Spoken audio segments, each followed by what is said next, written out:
Thank you, sir. Good morning, everybody. Excellencies, distinguished panelists, honorable guests.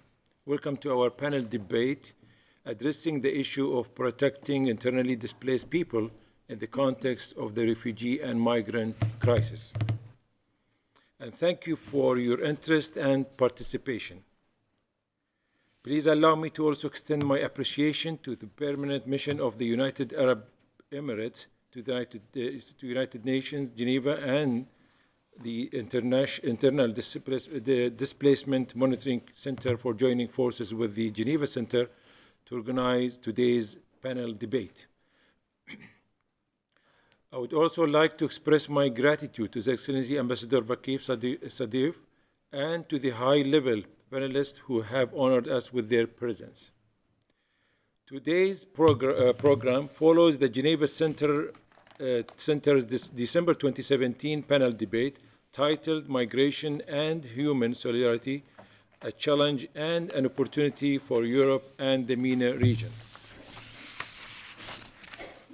In this debate, we discussed the causes and consequences of cross-border movement of people forced by war-related insecurity and climate change in the MENA region, following which we generated a declaration signed by some 20 renowned NGOs, IGOs, and academic institutions.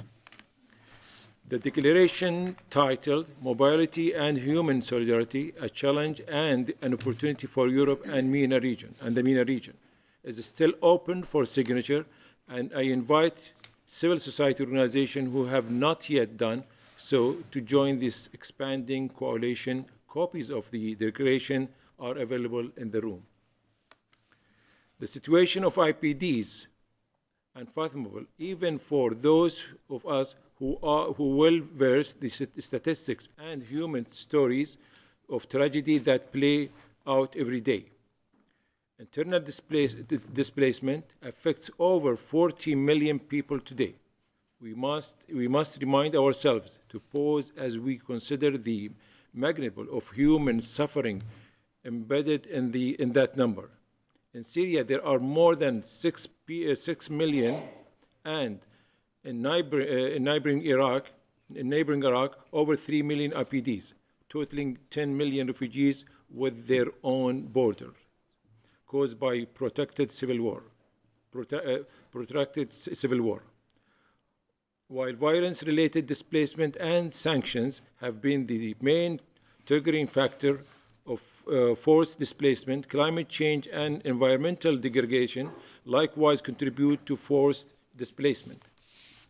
According to the research study, Climate Change in the Fertile Crescent and the effects of the recent Syrian drought, inflation, flood, shortages, and water stress have exacerbated further the crisis in these two once stable, prosperous countries.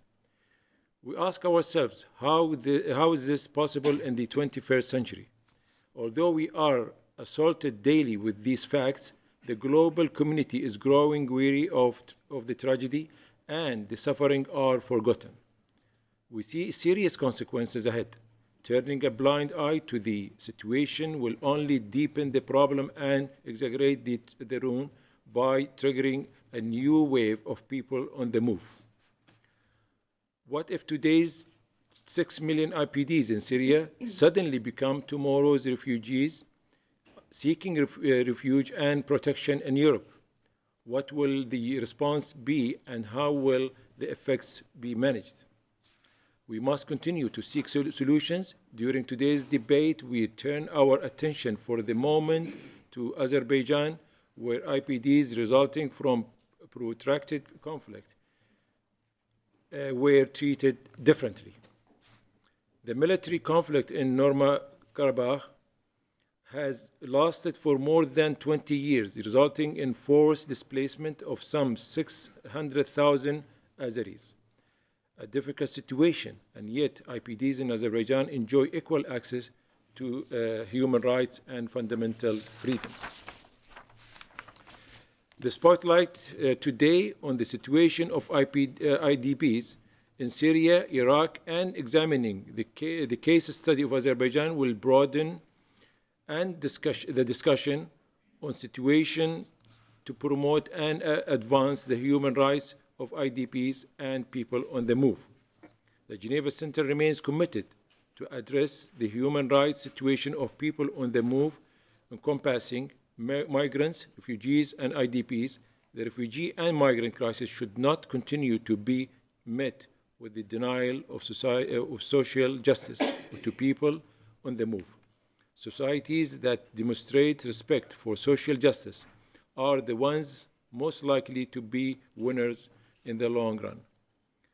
On this note, I would like to emphasize that I am confident we can find solutions, and I wish you all fruitful and constructive deliberations. Thank you so much.